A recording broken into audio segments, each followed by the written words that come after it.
सरफरोशी की तमन्ना अब हमारे दिल में है, देखना है जोर कितना बाजुए कातिल में है। साल 1912 भारत बेहद खराब दौर से गुजर रहा था। चारों ओर निराशा के बादल मंडरा रहे थे। गुलामी की वजह से एक तरफ देश में अराजकता का माहौल था तो दूसरी ओर देश के आर्थिक हालात खराब होते जा रहे थे। इस साल वैसे तो कई चीजें हुई, जैसे दिल्ली लाहौर षड्यंत्र मामला हुआ जिसे वायसराय हार्डिंग बम कांड के नाम से जाना जाता है। दूसरा, इस साल नेहरू विदेश से पढ़कर भारत लौटे।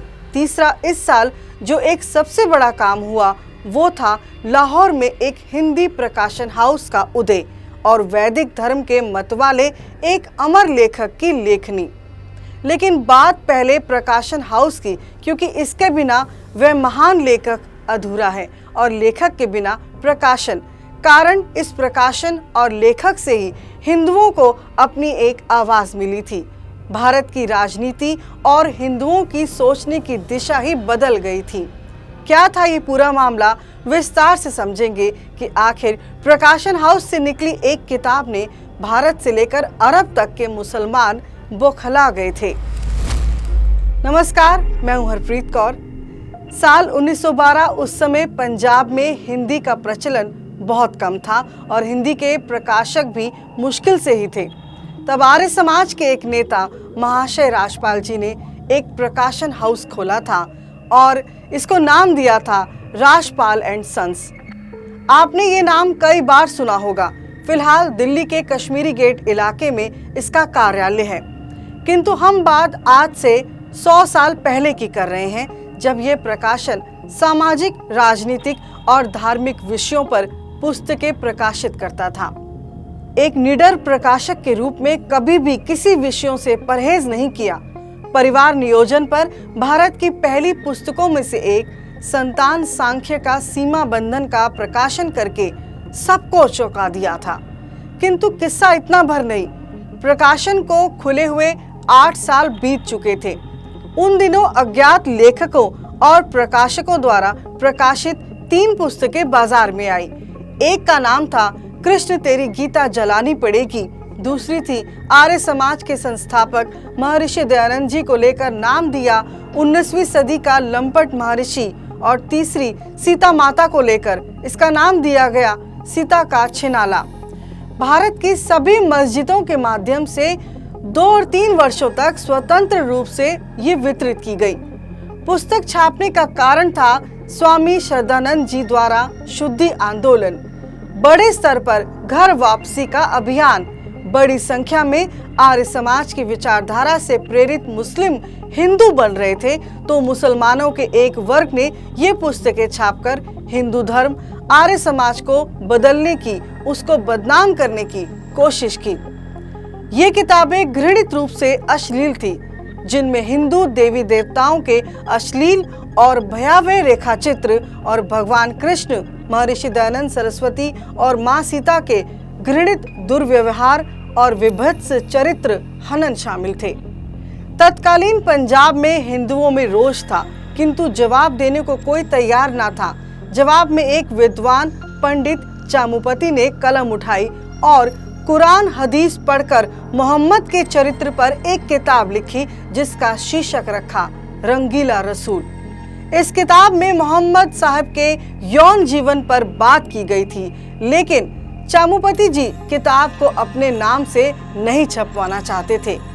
किंतु कोई प्रकाशक छापने को तैयार नहीं था, तो अचानक एक नए प्रकाशक महाशय राजपाल ने चामुपति को गुमनामी का आश्वासन दिया और पुस्तक पर लेखक की जगह दूध का दूध, पानी का पानी नाम दे दिया, मगर अपना नाम नहीं छुपाया, अपना नाम पता नहीं छुपाया। जैसे कि आशंका थी, किताब छापते ही बड़ा दंगा मचा। राजपाल जी पर बहुत दबाव आया कि बताएं कि लेखक कौन है, लेकिन उन्होंने अपना वादा ना तोड़ा, लिहाजा गुस्से का निशाना वही बने। राजपाल जी की हत्या कर दी गई। हमने पिछले दिनों अपने राजपाल जी वाले एपिसोड में घटना का पूरा उल्लेख किया था। आपको डिस्क्रिप्शन में लिंक भी दे रहे हैं, आप सुनिए उस इतिहास को भी।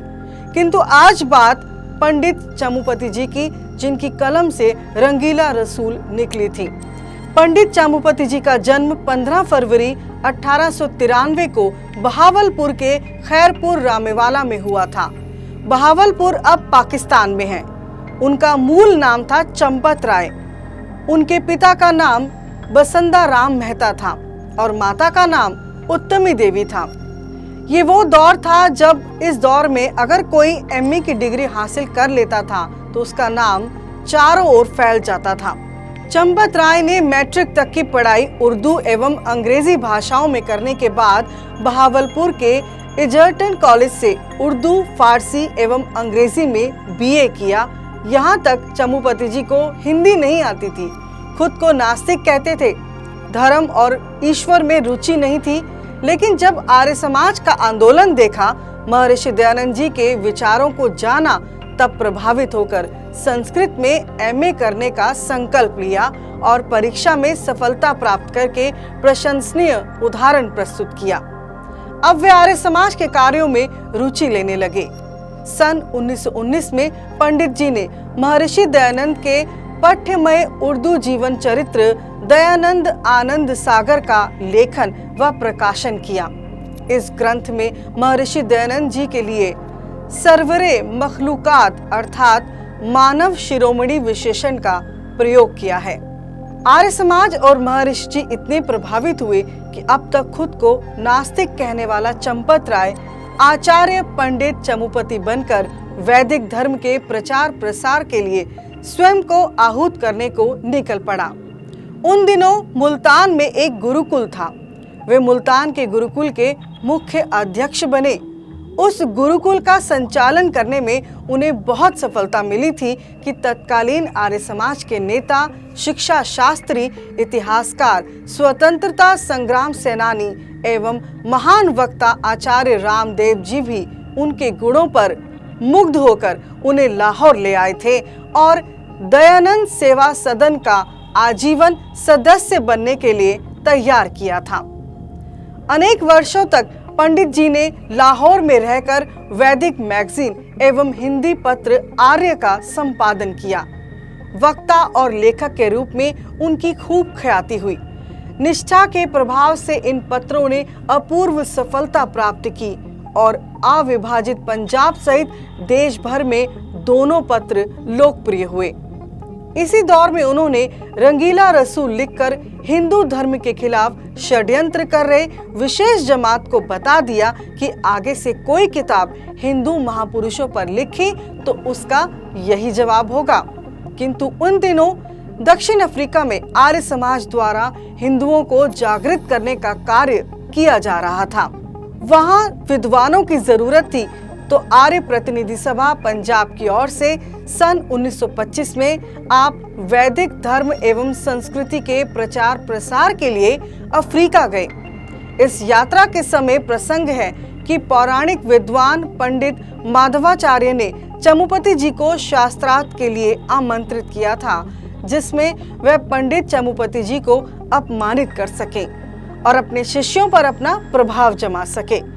पर शास्त्रार्थ में प्रसंगवश पंडित चामुपती जी ने शालीनता पूर्वक पंडित माधवाचार्य की पत्नी को अपनी पुत्री कहा, तो पंडित माधवाचार्य जी भी उनके सामने नतमस्तक हो गए। उसी दौरान देश में एक बड़ी घटना घटित हुई। ये कि शुद्धि आंदोलन से घबराए मजहबियों ने दिल्ली में स्वामी श्रद्धानंद जी की हत्या कर दी। तत्पश्चात आर्यों के एक बड़े शिक्षण संस्थान गुरुकुल कांगड़ी को अध्यक्ष की आवश्यकता थी। तब सन 1926 से आरंभ 8 वर्षों तक आपने गुरुकुल कांगड़ी में उपाध्यक्ष, अधिष्ठाता एवं आचार्य आदि पदों को सुशोभित किया। कहते हैं कि एक बार पंडित चामुपती वैदिक साधन आश्रम तपोवन देहरादून आए थे, तो तब उन्होंने तपोवन के निकट सरोवर में एक हिंदू को मछलियां पकड़ते हुए देखा, तो उसे इस्लामी हिंदू तक कहा था। वो अहिंसा और शाकाहार के बड़े पक्षधर थे। वैदिक संस्कृति के लिए समर्पित असाधारण मनुष्य थे चामुपती जी। ईसाई मत, इस्लाम तथा आर्य सिद्धांतों का उन्हें गंभीर ज्ञान था। उनके तर्क अकाट्य थे। उनकी लेखनी अपने आप में तलवार का काम किया करती थी। उनकी लिखित किताबें अपने आप में आज भी पत्थर पर खिंची रेखा की तरह हैं। इनमें सोम सरोवर, जीवन ज्योति, योगेश्वर कृष्ण, रंगीला रसूल, उर्दू दयानंद आनंद सागर, मर्सिया ए गोखले, जवाहिर जावेद, चौधरी का चांद, मजहब का मकसद, महात्मा गांधी एंड आर्य समाज, यजुर्वेद अनुवाद, ग्लिम्पसेस ऑफ दयानंद जैसे ना जाने कितने ग्रंथों की रचना की। 7 भाषाओं के विद्वान थे। 4 भाषाओं में पंडित जी लिखते थे और उनकी ज्ञान प्रसूता लौ लेखनी पर बड़े बड़े लेखक व संपादक मुग्ध थे। किंतु जीवन लंबा ना मिल सका। उनके द्वारा कहे गए कुछ शब्द आज भी अमर हैं।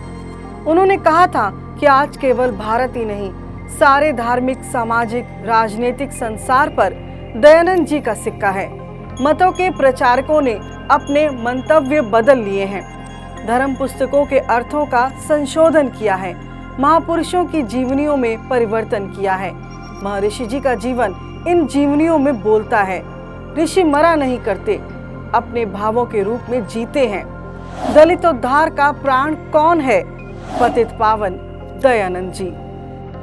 समाज सुधार की जान कौन है? आदर्श सुधारक दयानंद जी। शिक्षा के प्रचार की प्रेरणा कहां से आती है? गुरुवर दयानंद के आचरण से। वेद की जय जयकार कौन पुकारता है? महर्षि दयानंद जी। माता आदि देवियों के सत्कार का मार्ग कौन सिखाता है? देवी पूजक दयानंद जी। गौरक्षा के विषय में प्राणी मात्र पर करुणा दिखाने का बीड़ा कौन उठाता है? करुणानिधि दयानंद जी। आओ हम अपने आप को ऋषि दयानंद के रंग में रंगे। हमारा विचार ऋषि का विचार हो, हमारा आचार ऋषि का आचार हो, हमारा प्रचार ऋषि का प्रचार हो, हमारी प्रत्येक चेष्टा ऋषि की चेष्टा हो। नाड़ी नाड़ी से ध्वनि उठे, महर्षि दयानंद की जय। इन शब्दों के साथ वैदिक धर्म के लिए जीवन समर्पित करके प्रचार करते हुए ही 15 जून सन 1937 को 44 वर्ष की आयु में लाहौर में पंडित जी का निधन हो गया। परमार्थ के महान भक्त पंडित चमुपति जी को आर्य समाज का शत शत नमन।